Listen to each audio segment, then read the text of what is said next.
Who are some teams that the Auburn Tigers can upset in 2022? Well, Zach, I actually just finished crushing some chicken parm, and I am freaking ready to rock and roll.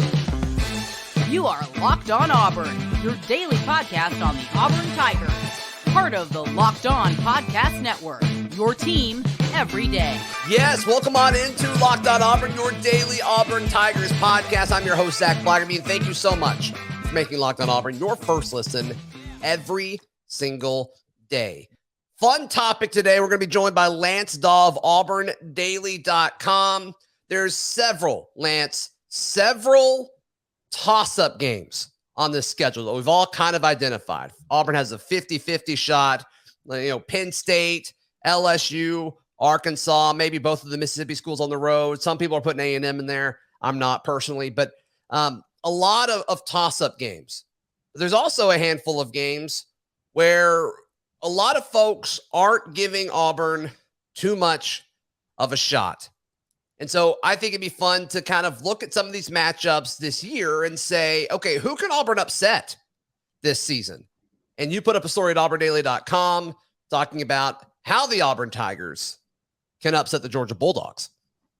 Yeah, absolutely. And listen, recently I've been hung up on the Auburn-Georgia rivalry. I've been kind of frustrated with the way things are going. Auburn hasn't won a game against the Bulldogs in quite some time now. Just been a lot of pent-up frustration. I'll go back and I'll watch highlights on YouTube, and I'll never see recent games of Auburn having even good moments against Georgia, scoring touchdowns, period, against the Bulldogs. And it's been a really long time since Auburn's beaten them in Athens. 2005 actually was the last time the Tigers went in there and won, if I'm not mistaken. So, yeah, I recently put up an article explaining why I think Auburn can get it done in Athens this season. I legitimately believe I think this is their best shot that they've had in a really long time.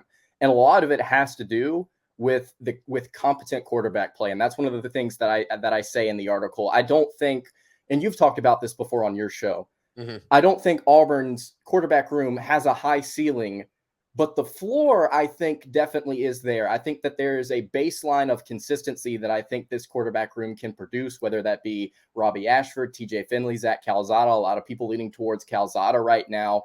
Sure. I think if they're healthy, Auburn can go in there and expect their quarterback to not make poor decisions or turn the ball over. I don't think Auburn's going to go into Athens and have a Bo Nix moment where he throws 3 interceptions and is running for his life. I think Auburn is going to scheme this game a little bit better. I think overall, the quarterback play will be improved. You don't need an electric quarterback to win a football game, and Georgia was proof of that last season, winning a national title with Stetson Bennett. So, yeah, I think competent quarterback play is one of the big reasons why I think Auburn can get this done.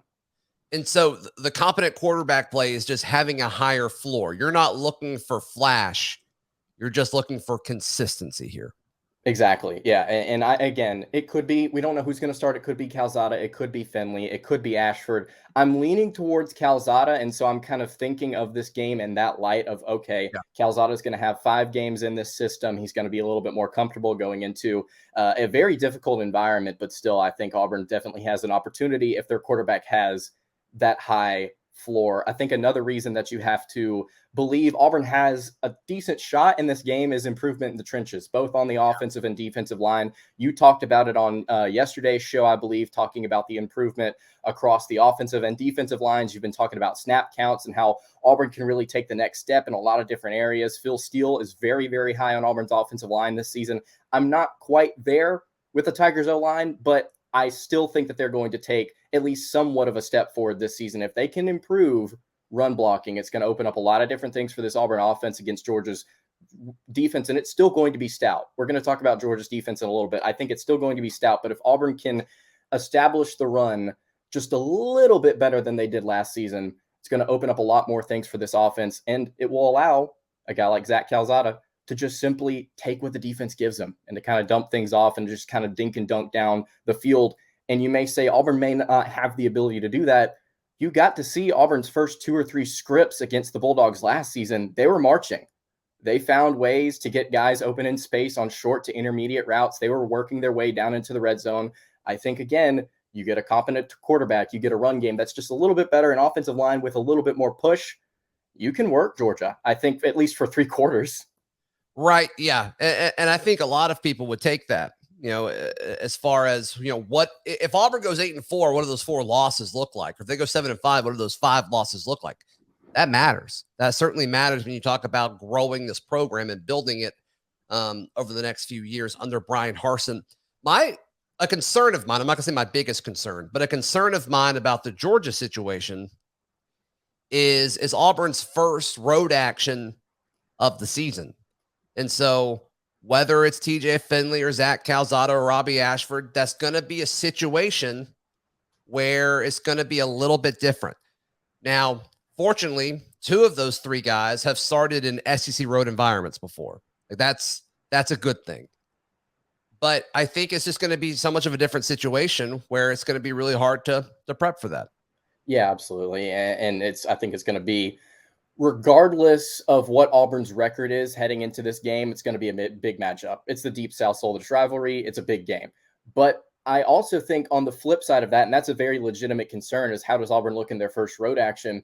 I think it's also an opportunity to look at and say, what's Auburn's momentum look like heading into this game? And that was one of the reasons that I think Auburn can potentially get this done this season is if Auburn starts the season off hot, if they win their first 5 games somehow, some way, they've got a lot of momentum heading into that game against Georgia. This is a team coming off a national championship. What does the fatigue look like there? What does losing 15 players to the NFL draft look like? Are they going to be as talented as they were on the defensive side of the ball? Specifically, I think their linebacking core is going to be, I wouldn't say a weakness because, again, I think it's going to be a very strong unit, but I think that's an area that Auburn can certainly attack. Again, going back to just getting to the second level, running the ball, and then also short to intermediate routes, just kind of picking the middle of that defense apart. But yeah, I think Auburn could potentially be holding a lot of momentum heading into this matchup. And so that may offset what could potentially be a factor with this crowd and with this environment. So I understand the concern. I think it's very, very valid, but also, like, what if Auburn's 5-0? Like, I definitely think that's something you have to think about. That'd be incredible. If Auburn goes into this game 5-0, that's going to be an incredible environment in Athens, Georgia. Yeah, and then, does Auburn have a guy emerge offensively? Does Tank Bigsby do what he's capable of doing, and the Auburn offense allow him to do what he's capable of doing? And then do you have a receiver or 2 or an offensive weapon step up? And I say offensive weapon because it can be anybody. It could be Samuel Shenker taking the next step or getting more involved. It could be Coy Moore, which is a guy that I'm very, very high on. Deshaun Jackson put it all together. Do they find a way to be effective with Tank Bigsby and Jarquez Hunter? I mean, I don't think they need everyone to be great to beat Georgia, but I think they need certain guys to step up and then other guys to kind of fall in line and everybody figure out their role over the first 5 weeks of the season. Yeah, that's going to be a huge part of it, Lance. Yeah, absolutely. And like you said, you're going to have 5 weeks to kind of identify some of those guys within your receiver room or just within your offensive skill players to see, okay, who are some of my playmakers and who are some guys that I can get the ball to. And that's actually one of my final reasons here is I think Auburn's going to have better decision-making, specifically on the offensive side of the ball. You look at games against Mississippi State, South Carolina, Penn State, very questionable decisions by this coaching staff in certain moments that kind of didn't necessarily directly cost Auburn the game within those moments, but they certainly didn't help Auburn's chances to win, especially late in those contests. So I think that making adjustments, not just on offense, but also both sides of the ball, I think Harsin will time things better this season. There were a lot of times last season where it's just like, why are you running a trick play here? Why are you running this here? Why aren't you giving the ball to Tank Bigsby right now? I think now that he's gotten his feet wet, he's moved in the SEC territory, he understands what it's going to take to win this game, and he understands how to game plan. The reason that we know how he knows how to game plan is because of what we saw in the Iron Bowl last year defensively. So yeah, I think Auburn's going to be better decision-making wise heading into this contest. All right, I'm going to share mine, who I think Auburn can upset this season, in just a moment. Today's show is brought to you by our friends at rockauto.com. With the ever-increasing numbers of makes and models, it's now impossible for your local chain auto parts store to stock all the parts you need. Why endure the often pointless or seemingly intimidating questioning? Is your car an LX or an EX? And wait while the person behind the counter orders each part from their computer, and you can just do it from your phone. Odds are you're listening to this show or watching this show on a smartphone. Head over to rockauto.com and Check out their easy to navigate website. You don't have to know anything about cars. You'll be able to figure it out. You pick what your car is and what year it is and what model it is, and boom, everything is right there for you. So go to rockauto.com right now and see all the parts available for your car, truck, or SUV. Right? Locked On Auburn in their How Did You Hear About Us box, so they know that we sent you. Amazing selection, reliable low prices, and all the parts your car will ever need. That is at rockauto.com. Lance, I know I kind of teased this game at the start of the show, but I think the Auburn Tigers can upset Texas A&M. And I think the most obvious reason for that is the opposite of why I'm most concerned about the Georgia game, is where it's being played. And it's being played at Jordan-Hare Stadium. And even though the Auburn-Texas A&M series has been a little weird, where like the away team won the first several times that they played each other, I still think you'd rather play anybody at home, right? I don't care what the stats say. I think Auburn would want to play this game, and it's going to come at a point of the season where I think actually helps Auburn a little bit. Auburn plays Mississippi State the week before. Of course, that game is in Starkville. And the Aggies they host Florida in College Station. And while Mississippi State may be better than Florida this year, it's too early to tell. We'll have to see. Mississippi State will not be better than Florida because of physicality. They do it with finesse, with what the air raid is. And even on defense, I just don't think they're a physical group. I think they can win football games, but I don't think they do it through physicality. With what Billy Napier is going to employ at Florida, it's going to be a much more physical team. I don't know if they're going to be able to do that year one. We'll have to wait and see. But I think there's a chance that that Texas A&M is a little beat up after playing Florida, more so than Auburn would be Mississippi State. No, I definitely think that makes sense. And like you said, Florida, while they may not be able to establish their identity to perfection in year one, I definitely think that when you look at the play styles of both Florida and Mississippi State, I think the argument can easily be made that Florida is definitely going to be a more physical and more physically taxing team to play than Mississippi State. I will give credit to Mississippi State's defense. They're not half bad, and they do play with a little bit of an edge. So I definitely think the Bulldogs, I agree with you. I think they aren't necessarily the most physical team. If I had to pick a team to play, I would rather play Mississippi State heading into a matchup with Texas A&M. So I definitely think that is a concern. You also look at the games before Florida and Mississippi State for both these respective schools. Auburn will play Arkansas at home, and then Texas A&M will play Ole Miss at home. And I definitely think that Ole Miss this season has an opportunity to kind of redo what they did last year. Now, are they going to win 10 games? I don't know. But they brought in a lot of different transfers, a lot of different really talented guys. I'm curious to see what that Ole Miss squad looks like, especially that late in the year. I think they could give A&M a run for their money. You look at A&M's quarterback situation right now, if it's still a question mark or if it's still inconsistent at that part in the year, those are two tough games for the Aggies right there. Yeah, in Arkansas, I'm pretty low on them this year, and it has nothing to do with their head coach. I think their head coach is really good, and I actually think the team is going to be decent. But their slate before they play Auburn is kind of intense. They open up with Cincinnati, which I don't know why they scheduled that game. I mean, all the pressure is on them. All the pressure is on Arkansas. Why did they do that? Then South Carolina, Missouri State, then Texas A&M, Alabama, at Mississippi State, at BYU. Like, that's not an easy slate to start things off. And so, what does Arkansas look like if they lose 3 or 4 of those games going into the bye week before Auburn? I think Auburn may get a different version of an Arkansas team at that point of the year than what we're expecting for them going into the season. Is that crazy to say?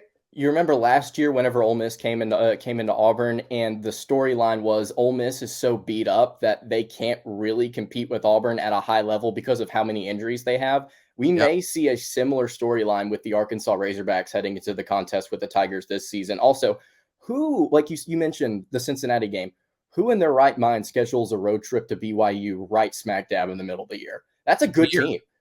It's very, very confusing. Going there. If it's in Fayetteville, I don't think a whole lot about it.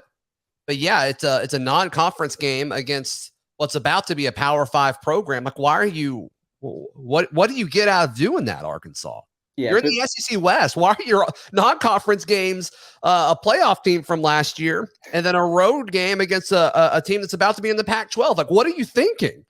really, really confusing. But to tie it all back to talking about this Auburn A&M game here, Yeah. I think one team definitely is going to be less beat up.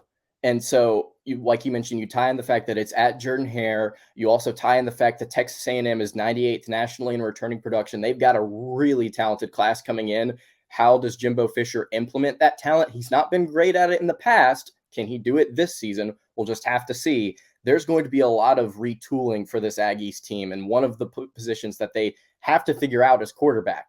Right. They've got a couple different guys that I think can be good. Questions about consistency for me, especially on the road. A&M's offensive line last year was not phenomenal. They bring back 2 starters this year. Auburn's pass rush, we mentioned improvement in the trenches, talking about Auburn versus Georgia. That defensive line is going to be really good this season, I think.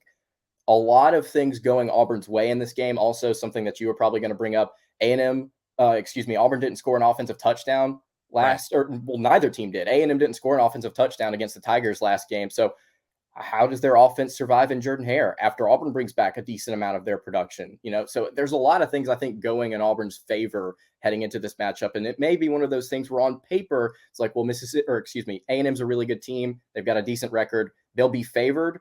Auburn may come into that game. I'm not saying blow them out, but they could win by 10 or 14. Let me ask you this. Let's assume Zach Calzada starts for this.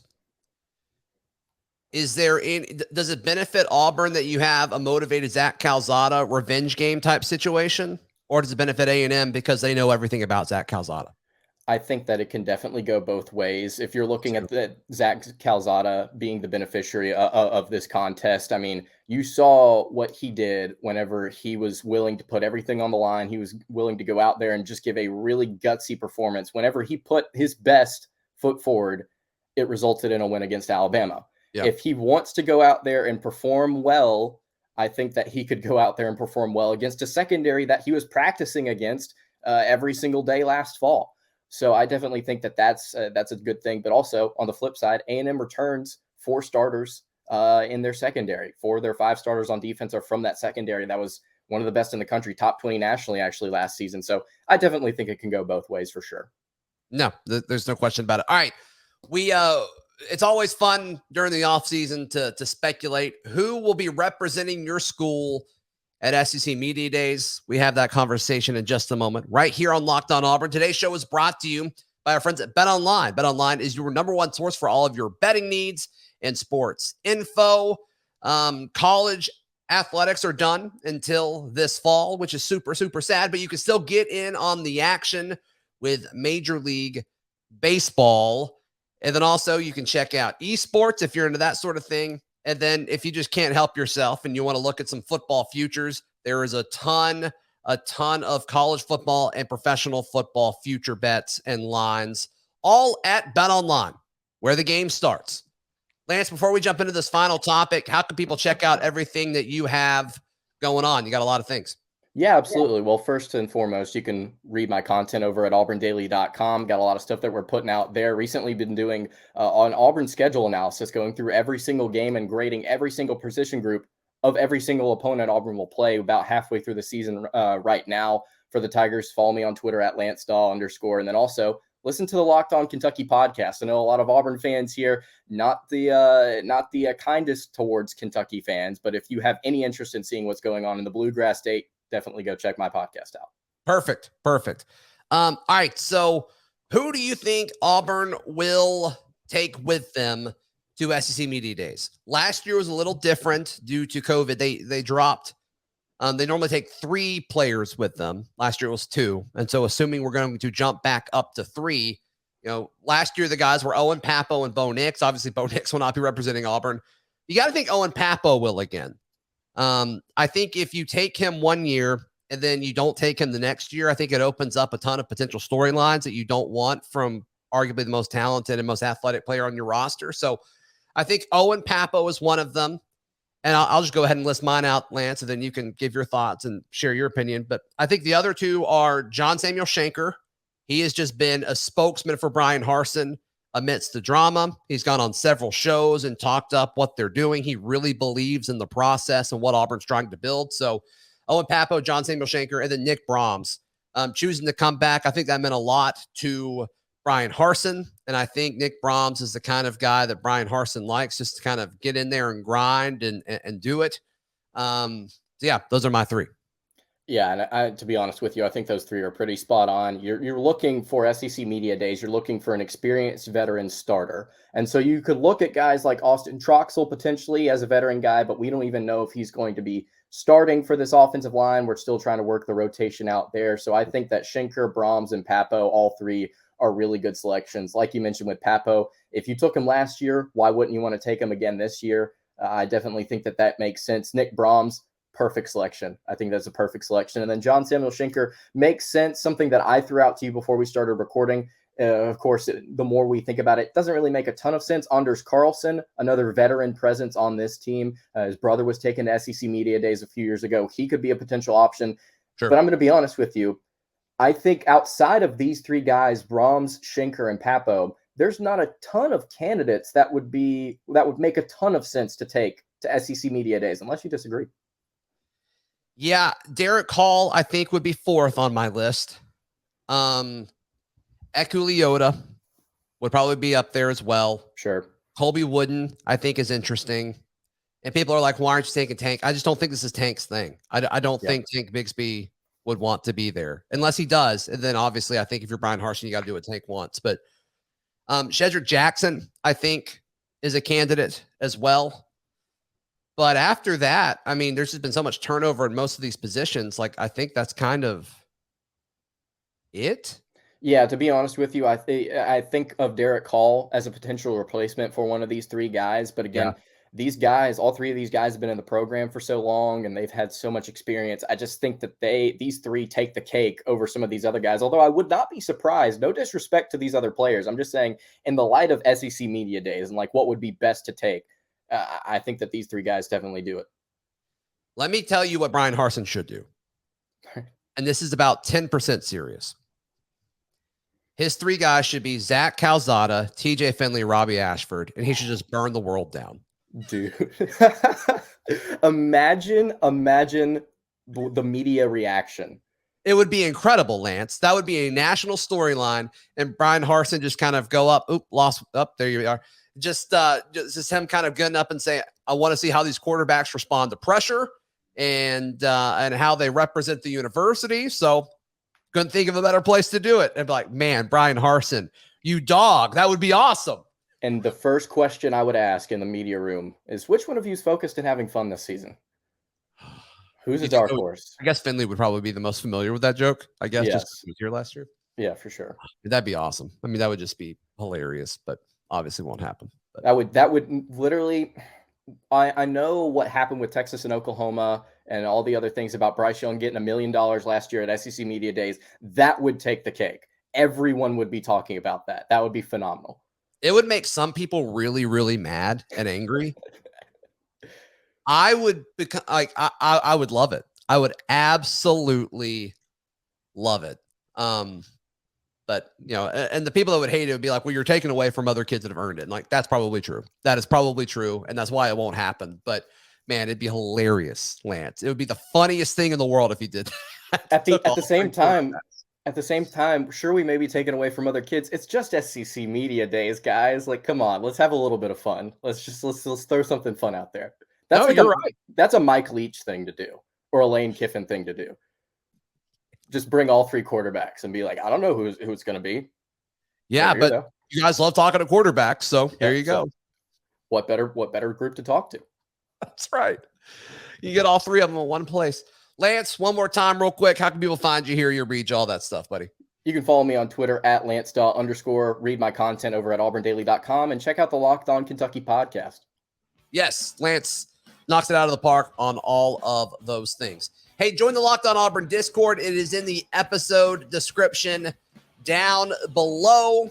You can read all of my written work at auburndaily.com as well. And we're talking all things Auburn Cruton with John Garcia on tomorrow's show. We'll see you tomorrow. This has been Locked On Auburn.